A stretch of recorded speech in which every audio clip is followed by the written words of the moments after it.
पूंजीपतियों की BEd college है, उनको मान्यता दे देते हैं, फिर वो हम जैसे गरीबों का शोषण करते रहते हैं, इसके नाम पे फीस, उसके नाम पे वो कराते रहते हैं, वो पैसे कमा लेते हैं, हम जैसे उनको देते रहते हैं। कोई आजकल कोई वैल्यू नहीं रही, जो इन डिग्रियों की कोई वैल्यू नहीं छोड़ी है इन्होंने, क्योंकि एक तो वैकेंसी नहीं निकालते, और शिक्षा का तो इतना स्तर खराब हो चुका है। कोई प्राइवेट ना तो इनकी कोई नीति ऐसी कि चलो प्राइवेट स्कूल में जाए तो हम समान काम समान मजदूरी, एक संविधान में आर्टिकल है उसके तहत हम बोला इनको समान काम समान मजदूरी दे दें, वो भी नहीं करती सरकार के। चलो आज इनको हम इधर 40 दे रहे हैं तो उधर भी आपको 40 देने पड़ेंगे, काम भी उतना ही करना पड़ेगा, तो ऐसा उधर कर दे। वो लाती नहीं, वो पूंजीपतियों के स्कूल है बड़े बड़े, उनको क्यों लेके आएगी, इधर वैकेंसी निकालती नहीं। प्राथमिक शिक्षा का आप गाँव में जाके देखो, आज तक मैं सोचता हूँ कि मैं देश में बड़े बड़े आंदोलन देखता हूँ, लेकिन प्राथमिक शिक्षा के लिए आज तक कोई देश में कोई बड़ा आंदोलन नहीं हुआ कि प्राथमिक शिक्षा जो भी है वो अ, जो केबीएस स्कूल है उनकी तर्ज पर पूरे देश में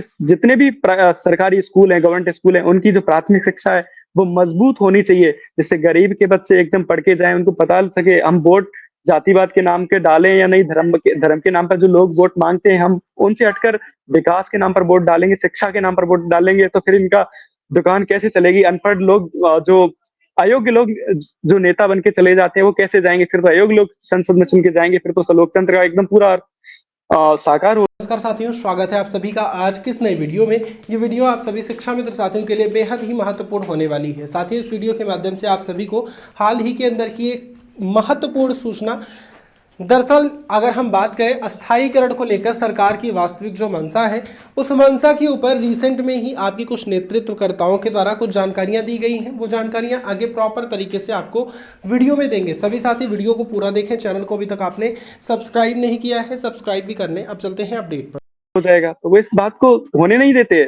जो पूंजीवादी लोग हैं, जो अपना परिवारवादी लोग हैं, अपना सत्ता में प्रभुत्व रखना चाहते हैं, वो नहीं चाहते कि गरीब के बच्चे पढ़ें। और मतलब एक मजदूर की परिभाषा क्या होती है कि आपको 300 रुपए दिए जाएंगे जिससे आपका पेट भर जाए, आपके परिवार का पेट भर जाए, आपके बच्चे पढ़ नहीं पाए, क्योंकि आगे आपको अगर 100-200 रुपए मजदूरी देते हैं तो आपके बच्चे भूखे मर जाएंगे। हम आपको 300 देंगे, आपके बच्चे भी भूखे ना मरे, आपका भी पेट भर जाए, वो आगे आपका बच्चा जाके मजदूर ही बने, कोई पढ़ा लिखा कोई ऑफिसर ना बने, नेता ना बने, वो ऐसा चाहते ही नहीं। बड़ी आपने तो गंभीर बात की कि वो राशन देकर आपको केवल विकलांग बना रहे हैं। बिल्कुल वो एक बिल्कुल विकलांग। बिल्कुल बेकार शिक्षा देकर आपको विकलांग बना रहे हैं, क्योंकि शिक्षित हो जाएंगे तो सवाल करेंगे, आप अशिक्षित रहेंगे तो बिल्कुल सवाल नहीं कर पाएंगे। सवाल तो शिक्षित बिल्कुल करेगा, आपसे शिक्षा होगी नहीं। बिल्कुल आपसे आपको तो बता दिया कि हमने बिल्कुल हमने धारा 370 हटा दी। अब धारा 370 हटाने के बाद देवेश शर्मा पर क्या फर्क पड़ना है, इन्होंने बीएड की है, इन्हें धारा 370 से क्या लेना देना है, इन्हें तो रोजगार चाहिए। फिर आपने बिल्कुल जब सवाल किया तो वहां पे बताया गया कि राम मंदिर का निर्माण इस देश में कभी नहीं हो सकता था, हमने कर दिया। लेकिन देवेश शर्मा बिल्कुल को वो क्या आस्था का, बिल्कुल आस्था और विकास का क्या अंतर है। वो आस्था है अपनी एक जगह है, विकास एक अपनी एक, जगह। एक बात आस्था विकास मैं दोनों सवाल अलग अलग करता है। जा रहा हूं। मेरे आस्था बिल्कुल अलग चीज है। आस्था तो मैं विकास हिंदू हूं अलग तो चीज पूजा करता है। हूं।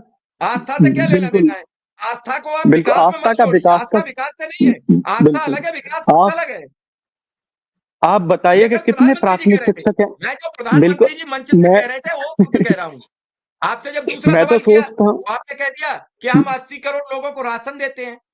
प्रभु 80 करोड़ बिल्कुल लोगों को मैं तो राशन क्यों देते हो? उनके हाथ में काम क्यों नहीं देते हो? काम करें, स्वतः राशन उत्पन्न करें। लेकिन आपको पता है कि हम रोजगार बिल्कुल देंगे नहीं।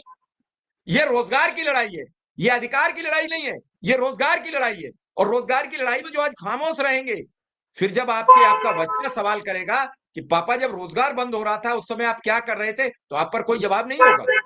फिर बताते रहना कि एक समय धारा 370 हटी थी, एक समय राम मंदिर बना था, एक समय सीए एनआरसी की बात हो रही थी। ये आस्था उसका विषय नहीं है, मैं ये विषय इस ही तो बात की महत्वपूर्ण है।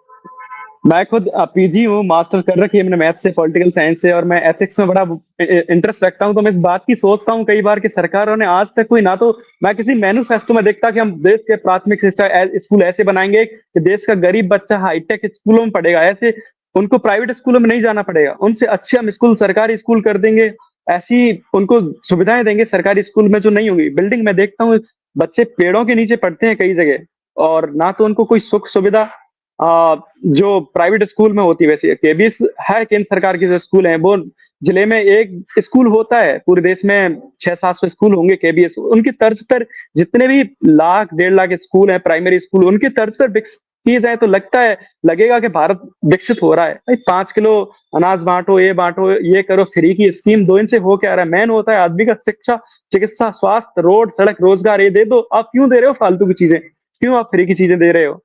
जो मूलभूत आवश्यकता है वो तो आप दे नहीं रहे हो।